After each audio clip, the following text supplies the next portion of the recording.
All right, so here's how this entire chaos kicked off. It was one of those calm Saturday mornings, the kind that feels earned after a week of nothing but chores. I had my coffee in a dented thermos riding shotgun, classic country tunes muttering from the speakers, and I was halfway down Route 41 heading into town for a supply run. Generator parts, 308 rounds for hunting season, maybe some overpriced hardware I probably didn't really need. Out where I live, roughly 12 miles past common sense and civilized services, Saturdays are sacred. You run errands early, nod at the same 3 pickup trucks you've seen for decades, and get back before the wind turns dust into a personal vendetta. I'd left the house in capable hands. My friends were spending the weekend. 3 guys I'd served with abroad. We don't broadcast that often, but suffice it to say, after enough sand and gunfire, a quiet porch and cold beer feel priceless. Dylan was upstairs fiddling with a GoPro. Connor was meticulously cleaning his rifle at the kitchen table like it was some meditation ritual. And Leo, calm as a lake, sipped his coffee as if nothing could surprise him anymore. Then my phone went off. Not a text, not a missed call, but a perimeter alert. Front gate breached. Lock disengaged. My chest tightened like a winter chill. I pulled up the camera feed. Black static first. Then a grainy side camera view. 3 figures walking through my snapped padlock as if it were an open park gate. 2 men in khakis. 1 woman in a crisp polo, bearing a stitched logo. Silver Ridge Community Alliance. I recognized it immediately. And her.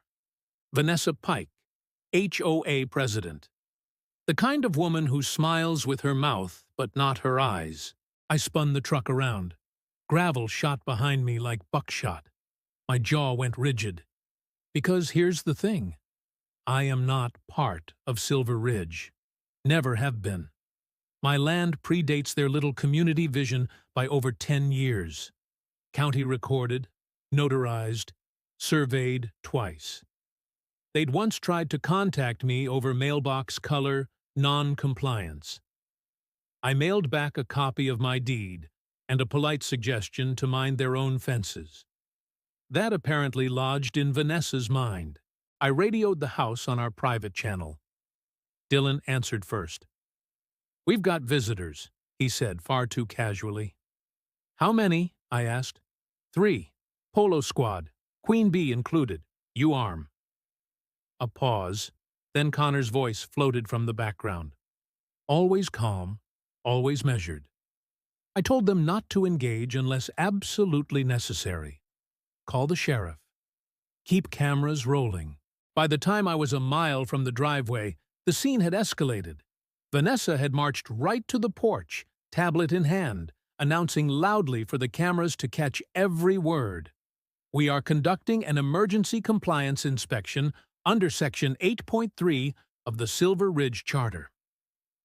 Emergency on property she had no authority over. Dylan locked the front door. Connor took position near the back. Leo just sipped his coffee, watching the chaos like a slow-motion reality show. Vanessa didn't knock. She rattled the back door handle. Connor cracked it an inch. She froze. He's 6'4", built solid, holding a rifle relaxed at his side. Not threatening, just present. "Ma'am," he said evenly, "this is private property. You cut a lock to get here. Step back." One of her henchmen, red-faced and vein-popping, barked, "You can't threaten us with a weapon. That's assault." From upstairs, Dylan called out, "Sheriff's on the way." What I told him? Trespass. Forced entry. Vanessa's composure faltered. "We have authority," she snapped. "We received complaints about hazardous materials and unapproved fortifications." Leo stepped forward, calm as a lake before a storm. "You don't have authority here. Not legally, not morally, not geographically." Then the tall guy made a mistake. He shoved Connor's arm, and Connor responded efficiently. Not flashy, not violent for show. A quick wrist twist, a pivot, and suddenly Mr. Khakis was face down on the cedar planks, wondering what gravity had in store. Zip ties clicked. Vanessa shrieked like her power had been cut. "You can't detain him! This is illegal!" Leo held up his contractor ID. "Citizen's arrest. You entered unlawfully. It's all recorded." 10 minutes later, sheriff's cruisers rolled up the gravel, lights flashing red and blue lazily across the oak trees. I pulled him behind them. Sheriff Donnelly stepped out, late 50s, tired eyes. The kind of man who's seen enough small-town drama to know when something smells off. "What's happening here?" he asked. "A constitutional misunderstanding," I replied. Vanessa tried to spin it, claiming they felt unsafe, claiming community authority. Vanessa claimed we were aggressive. Sheriff Donnelly listened, then asked a single question that froze the conversation. "Did you have a warrant?" Silence. "Did you have permission?" More silence. Dispatch confirmed my property wasn't under HOA jurisdiction. Never had been. Vanessa's shoulders sagged just slightly. That's when I realized this wasn't over. People like her don't retreat. They double down. Sure enough, 2 days later, a certified letter arrived. Summoned to appear before their compliance committee for alleged violations. Surveillance gear, perimeter defenses, improper hazardous material storage. They'd taken photos from beyond my fence line, circled my chimney, and labeled something unknown. That was when it hit me. This wasn't petty overreach. This was personal. Vanessa wasn't enforcing standards. She was staking territory. She convinced herself my land should fall under her authority, and she was willing to apply every ounce of pressure until I yielded. And I don't yield. Instead of arguing, I called my attorney. Then I contacted the county recorder. Then I started digging, because if she thought cutting my lock was bold, she hadn't met bold yet. Time for a brief analysis break. Most people get this wrong. An HOA's authority begins and ends with its governing documents, the covenants, conditions, and restrictions, the CC&Rs. If your deed doesn't reference those documents, if your property isn't annexed, their rules are basically ornamental. They don't wield police power. They can't conduct inspections. They certainly can't snap locks and stroll onto your land like federal officers. Legally, Vanessa's actions weren't enforcement.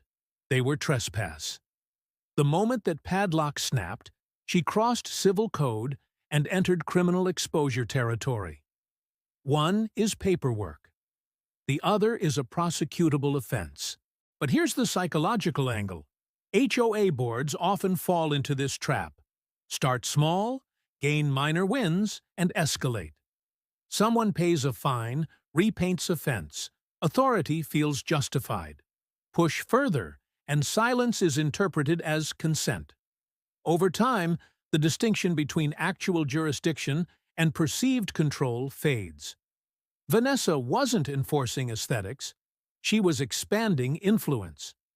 Once identity ties to power, losing it feels catastrophic, and reckless decisions follow. Realizing this wasn't about a mailbox or generator or any fantasy violation Vanessa had circled, I stopped reacting emotionally. I began documenting strategically. Monday morning, I filed a formal complaint with the County Land Records Office, certified copies of my deed, zoning confirmation, HOA exclusion affidavit, survey maps with GPS coordinates. I wanted a paper trail so pristine it squeaked. Then I submitted a request to investigate unlawful entry and possible harassment. But one thought nagged me. Vanessa hadn't acted impulsively. Tablet ready, talking points rehearsed, photos printed. This wasn't spur of the moment. That compliance packet wasn't assembled in panic. Timestamps proved she wasn't targeting me first. I began making calls. An older man on the ridge, let's call him Walter, said he'd received similar letters last year. Threats of liens, claims his shed violated harmony. He ignored them. Then someone nailed a citation notice to a tree. No signature, no contact info, just a fine and a deadline. Another homeowner, Claire, reported Vanessa visiting with 2 board members, implying that refusing HOA membership could complicate future infrastructure access. Translation: intimidation. Then came the bombshell. One complaint used as justification for the emergency inspection had allegedly been filed by a neighbor who had died almost 3 years ago. I confirmed it with her niece. Funeral records, obituary, everything matched. That's when I went all in. I compiled witness statements, certified death documents, copies of the bogus complaint, screenshots of the boundary map with suspicious expansion lines, and delivered it to the district attorney. 2 days later, a call from investigator Marissa Calder arrived. No nonsense, no small talk. "Mr. Carter," she said, "if your submission checks out, this goes beyond HOA overreach. This could be criminal fraud and conspiracy." "It checks out," I said, "and I've got video." That's when things started to feel cinematic. A zoning review hearing was scheduled for the following week. Vanessa arrived in a crisp white blazer, as if campaigning for office, flanked by 2 attorneys who looked allergic to sunlight. She avoided my gaze entirely. Didn't matter. When I took the stand, I kept it straightforward. Timeline evidence, no theatrics. I played the audio of Vanessa instructing her team to document everything inside. I submitted the footage showing the lock being cut. Then I presented the forged complaint, allegedly written by a deceased neighbor. The room shifted. You could feel it. Her lawyer objected. Hearsay, misinterpretation, clerical error, typical deflections. Then, unexpectedly, a former HOA board member, let's call him Nathan, stood up. He couldn't stay silent any longer. He testified that Vanessa had pushed for aggressive annexation tactics. Emails, voice memos, even a recording where she said, "If we apply enough compliance pressure, they'll sign the membership forms just to make it stop." You could hear a pin drop. That phrase, compliance pressure, made headlines for weeks. The following week, the county launched a joint investigation. Fraud, forgery, misuse of association funds, harassment, and then attempts to erase evidence. I received a tip. A mobile shredding truck had been hired to clean the HOA's archives. No notice, no transparency, just documents vanishing. I called investigator Marissa Calder. She acted immediately. Within 20 minutes, county vehicles arrived at the HOA maintenance lot. Deputies stopped the shred truck mid-cycle. Boxes half-fed into the blades. Financial ledgers were exposed. Payment records linked HOA funds to a private consulting firm, registered to Vanessa's brother-in-law. That's when neighborhood drama turned into organized fraud. Search warrants followed. Authorities raided what Vanessa called the administrative office, a converted pool house on her property. Inside were server racks, surveillance archives, spreadsheets labeled non-compliant parcels, and notes like resists authority. Apply pressure Q3. She had built a shadow enforcement machine. 3 mornings later, I got a text from Nathan. They got her. Vanessa Pike was arrested for criminal trespass, conspiracy to commit fraud, document forgery, and obstruction of justice. 2 other board members were arrested within 48 hours. Others lawyered up fast. The arraignment was surreal. Vanessa didn't speak, offered no fiery defense, no moral high ground, just handcuffs and a blank stare. The DA announced civil actions seeking restitution for affected property owners. My civil suit moved forward simultaneously. Malicious trespass, property damage, civil rights violations. Insurance carriers denied coverage for board members due to willful misconduct, meaning personal liability. The HOA's accounts were frozen. The association collapsed overnight. Without central authority, members bickered over dues and contracts. The illusion of power vanished once the curtain was lifted. Months later, verdicts arrived. Vanessa received a multi-year sentence. Others took plea deals. Financial restitution was ordered in the millions. But the quiet part, no headline reports. I never felt triumphant. I felt relieved. Relieved the line had been drawn. Relieved documentation beat intimidation. Relieved that authority theater couldn't rewrite reality. After it all, I installed a new titanium gate lock. Custom engraved. Private property. Respect the boundary. No one's touched it since. The takeaway? This wasn't just a revenge story. It's a case study in unchecked power and how quickly it collapses when challenged. The lesson isn't to arm yourself or hire a legal army. It's simpler and more uncomfortable. Know exactly what governs you and what doesn't. Read your deed. Understand CC&Rs. Don't assume a logo and clipboard mean authority. That assumption is where the trouble starts. Authority in America isn't aesthetic. It isn't uniforms, titles, or the loudest voice.